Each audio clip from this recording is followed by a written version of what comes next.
So, Hari Om. Let us begin with the 3-minute meditation first. Gently bring your mind's attention to the seat you are sitting on. Head, neck and trunk straight. Foundation balanced. Hands resting on your thighs. Shoulders balanced. Eyes softly closed. Relax your forehead. Relax your jaw. Relax your shoulders. Relax your entire body. Head to toes and toes to head. Gently guide your awareness to your breath. Navel to nostrils as you exhale. Nostrils to navel as you inhale. Free flowing breath. Without a pause, without a break.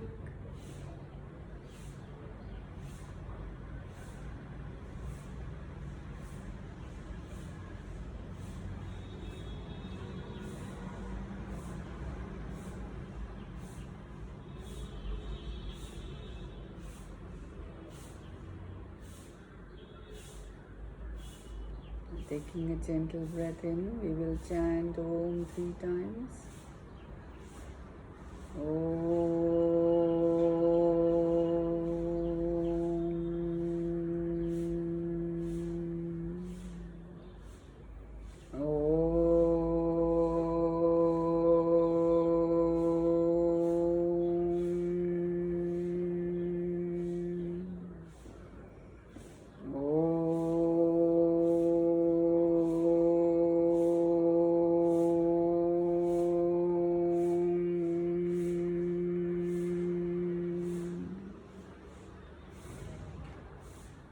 Namaste and welcome. So today I thought that we would see, we've been studying the Bhagwad Gita for some time now, and one of the most important concepts that I understood from what Sri Krishna is telling us is about the Gunas. Why is it important for us to know about the Gunas? What are the Gunas? And where all in the Bhagwad Gita Sri Krishna has talked about the Gunas, how is it going to help us in our daily life, and how is it also going to help us to reach our spiritual goals? So I thought I would discuss the Gunas just so that you might get a practical hint about how to exist and how to function in this world while having the goal of the ultimate in view. So first of all, let us discuss the what is exactly the meaning of the word guna. So the guna can be translated in various ways. You see, these terms which are available to us in Sanskrit language, such as guna, yajna, and many such others, are very difficult to translate. At the same time, they also convey so much more than what is what meets the eye when we actually go into the depth of it. So the what it can loosely be translated as, and most commonly is quality. However, it also means what is the property, what is the peculiarity or the attribute of a certain thing or person that signifies its guna. Now, it's a concept that is peculiar to the Hindu religion, and it is, not religion but way of life, and it also is notably important in the Sankhya philosophy. You see, in Sankhya, the source or the origin of the universe, or how creation came to be, has been discussed in great detail, and it has been enumerated. So guna also is related to the word gana, which means enumeration or numbering. So in Sankhya philosophy, the key concept is the gunas. So there are 3 gunas according to Sankhya philosophy, and you know that Bhagwad Gita expounds the Sankhya philosophy. So what are these 3 gunas? They are 3 classifications: sattva, raja and tama. So sattva is that guna which is the ultimate and the most that which is constructive, which is good, which is harmonious. That is the sattva guna. The rajo guna is the one that gives you passion, movement, activity, sometimes confusion. And finally the tamo guna, which is darkness, destructive, positively destructive and chaotic. All of these 3 gunas are present in everyone and everything. That's the important thing. That whether it's your thought, it's your word, it's your deed, each of these are present in them, but they are in different proportions and combinations.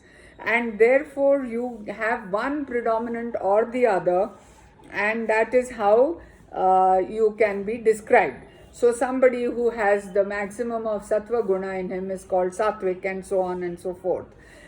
Again, behavior also, personality also is classified according to the, like I said, innate nature, according to the innate predominance of that of the particular guna. In one more very important thing which I would like to stress, that besides the relationship to gana, there is also actually the original meaning of the word is thread. And this implies that the original material from which this universe is woven as a fabric is from these threads of gunas, that is the sattvic and the rajasic and tamasic.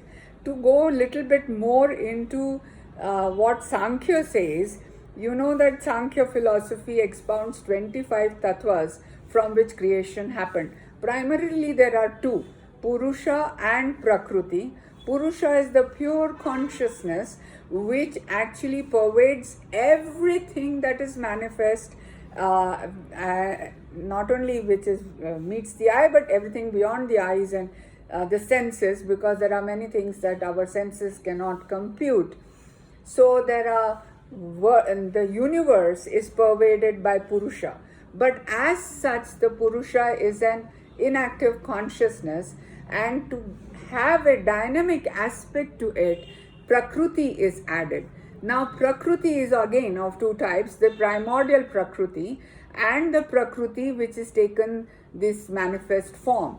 For taking the manifest form, it requires the 5 elements, the 3 gunas, the ahankar, buddhi, chitta, that is memory, and it requires these 25 principles. So there are 10 senses, because we have active senses, we have got the cognitive senses, which we are all very well aware of, the 5 senses of cognition, the 5 senses of action, and the 5 senses of cognition have the 5 objects, so that makes 15, and these 3 gunas and the 5 elements which make another 8. So, and the man, buddhi, hankar, which is an antahkaran, which forms the inner instrument. Karan means instrument. The inner instrument is formed of these elements of ego, mind, memory and intellect. So these are the necessary building blocks with which duality has been constructed by Prakriti to hoodwink that Purusha who is taking the form of a Jivatma. Now for a moment, keep this knowledge aside, and this is what Sankhya philosophy teaches us. And then try to understand that without these gunas, Prakriti could not have created. And then also try not to forget that the gunas are also considered as the thread in which, now if you plait a woman's hair, there are 3 strands that you require. but at any given time there are only two strands that are visible. The third one is invisible. So like that, the fabric of the universe or manifestation is formed of these three strands of sattva, raja and tama. To go into a little bit of detail of sattva, I would like to enumerate its characteristics. So its characteristics are balance, harmony, goodness, purity, universalism, holism, construction, creativity, positivity, peacefulness and virtue. That of rajas, it is passion, activity. It may be good activity, it may be bad, even if you're doing social service, but if you're doing it for self-aggrandizement, it is still a rajasic quality. Then the drive to go, these go-getters, they are described as, they are considered to be rajasic because they don't mind how they get where they get, but they have to get somewhere. So this movement or this dynamism, which is leading to, and ultimately it does lead to misery, but we won't come to that at present. So that is the quality of rajas. And the quality of tamas is indolence, stupor, intoxication, total imbalance, disorder, negativity, delusion. So all that you can think of: apathy, inertia, lethargy and violence, which is vicious. So these are this is how the tamasic guna or the tamo guna has been enumerated or described. We then go on. So what is it that, so you can see anywhere in your, please make a note that all of these gunas are present in everyone. So as soon as you are manifest, is it not? So you cannot escape the fact that these three gunas are in you. What you can do is to sublimate and change the proportion and the combination of the three gunas that are present. So that is why it becomes very important for you to understand that these are the three gunas with which Prakriti itself has formed. You know that the scientific worldview today is that the Big Bang, how it happened, and Stephen Hawking has guided us and told us how the universe came to be. Now, when he says that it is the imperfection in the cooling of the various elements that actually resulted in the formation of the universes. So it is because of the imperfection or the imbalance in the gunas that manifestation happens. And that is what is happening to us. We have been formed from these gunas which are not in total balance. So what we need is to try and bring into balance and to try and elevate one of the three gunas depending on where you want to go. So if you are having a spiritual goal at your heart, you will naturally try to bring up the sattva guna within you. Now in the Bhagwad Gita, I want to tell you where all Sri Krishna mentions the gunas. So in how many chapters? Chapter 3, chapter 7, chapter 13, chapter 14, 17 and finally 18. So almost in 6 chapters, he's talking immensely at great length about the gunas. In chapter 3, 2 of my very favorite shlokas are there, which my mother used to quote very often. And the first is, Prakrute kriyamanani gunai karmani sarvasha ahankara vimudhatma kartaham kartamiti manyate. That means it is the gunas that perform the actions and you are subject to your gunas, but something within you says, I do, I do, I do. So that ahankara, that is which deludes you, makes you believe that it is you who are doing it. The other one in the same chapter, this is shloka 28 and 27. The 28 is Tatvattu Mahabaho Gunakarma Vibhaga Yoho Guna Guneshu Vartante Iti Matva Na Sajjate. So those who have true insight, actually, that is those who have understood that it is the gunas that are working in the gunas. They are actually able to see the principle on which this Prakriti is based. Oh dear Mahabaho, that is, he is addressing Arjuna. Then in chapter 7, Shloka 12 and 13 again discuss whatever is born of the gunas, all evolve also from him only, because Purusha has to be the basis for the formation of Prakriti and having it, having the consciousness within it before it can actually be manifest.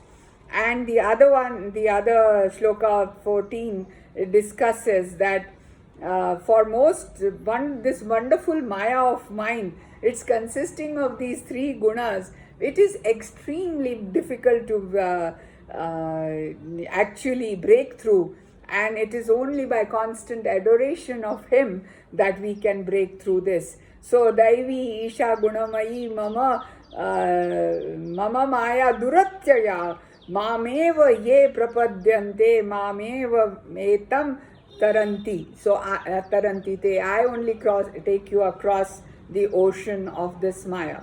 Then in chapter 13, Shloka 23 is very, it explains, he who thus knows the Purusha and Prakriti together with the gunas, even though performing his duties. So if we know, this is a very vital particular shloka. If we know that it's the gunas that are working, we can first of all alter the proportion of it, and secondly, we can witness it. We can become the witness consciousness, because then we can slightly dissociate from the action. When we are aware that the gunas are working, then we know for a fact that it is not me who is the doer, and that ahankara will not arise within the wise man. Then in chapter 14, from Shloka 15 to 18, the whole chapter of 14 is actually called Guna Vibhaga Yoga Namaha. That means the whole chapter is dedicated to the division of all these gunas, and therefore he tells you that these Gunatraya Vibhaga Yoga. So Sattva, what is Sattva, what is Raja, what is Tamoguna, and all of these tie, he says, the soul down, he binds it.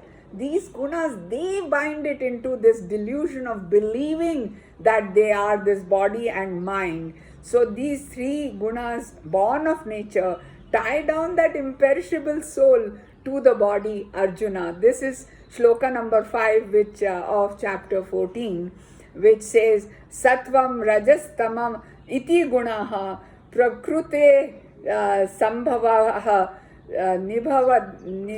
nibhadhanti mahabaho dehe dehinam avyayam. So that is what the shloka is telling you, that that it is because of these gunas that we get so deluded. Chapter 17, right from the shloka 1 till 22, discusses Sattva, Raja and Tama, because Arjuna is asking the question as to where these people who worship the gods without the injunctions of the scriptures, where do they fit in Sattva, Raja and Tama? And Sri Krishna explains to him that the Shraddha is of this type, the Yajna is of this type, the Tamas, other actions that we do, all are of the three different types. Shraddha meaning what we are innately born with. Are we born with being a deluded kind of person with that conviction that no, it's better to sleep, it's better to get intoxicated and to forget the world? So that is a tamoguna type of person. The rajoguna type wants to get something for himself, to acquire, is never satisfied and is in full of action, passion, driven ultimately to a situation where he cannot find peace anywhere. He is a restless person. Whereas the sattva is interested in scriptures, is interested in inner development, is interested in peace, even the food is classified according to that. What is it that you eat? The type of food will define whether you are a sattvic person. Actually people like raw steak and all that and semi-cooked, and it used to kind of disgust me. Please forgive me for that, which is again a rajasic attitude. When we get disgusted with anything, it's rajasic, it's definitely not sattvic. Sattvic is that which will enclose and embrace everything and accept that this is how it is. However, the food also determines that the personality of the person. So if you like fruits and you tend to eat a light diet which is easily digestible and juicy and fresh, that is a sattvic tendency that you are having. Whereas the rajasic is spicy, bitter, sour, everything that is excessive they like. So everything in this chapter has been discussed one by one. So the faith, the penance that you do, the food that you eat, and the worship of the gods that you do. If you worship for the sake of self, then it is considered as a rajasic. If you worship the spirits and the ghosts to kill somebody, that is tamasic. And if you worship with the joy for worshipping itself and for the benefit and the well-being of the universe, that is a sattvic tendency. So this chapter actually goes on to describe further all the different types of aspects of life where all these gunas are seen to be at play. And chapter 18, actually one would think that now it's the end of the Bhagwad Gita, because that's the last chapter, and is there still something Arjuna wants to ask? Then it comes to it that what is sannyas and what is tyaga. Now sannyas and tyaga are both actually renunciation, but what sort of renunciation it is, then Sri Krishna goes on to explain, and what is meant by tyaga, what is meant by giving up action. So three things he says. You know that Sri Krishna always exhorts us to act, and these three things which should not be given up are charity, that is dana, yajna, and tapas. So all of these three then can be of three different types, that is sattvic, rajasic, and tamasic. For a principle, try to understand that which is done for the destruction of others is tamasic, that which is done for the self-aggrandizement of the personality is rajasic, and that which is done for the benefit of everyone without expecting a reward or for the result thereof is sattvic. So all of these are definitely discussed. For a brief moment, since this video seems to be going on quite at length, I want to just tell you to conclude two or three things. And one of them is that now the scientific view of a unified field, how to reconcile the quantum physics with relativity and with the Newton's laws and all of these aspects of physics, there is a unified theory, and that is the string theory. Now, what is the string theory? That actually the tiniest of particles is in the form of a string. Now note that string and thread and the gunas, and depending on the note at which it vibrates, it will form a lepton, it will form an electron, it will form a photon. So can you imagine that what the scientists are reaching now is actually the basis of our spiritual heritage, and that these threads, they produce notes. So the first sound, can you imagine the tiniest particle making a sound, and that sound, so Nada Brahma, that which is beginning, is the beginning of sound, and that is Nada Brahma. So this is the scientific theory, which is actually quite interesting to correlate with our spiritual energies and with our spiritual heritage.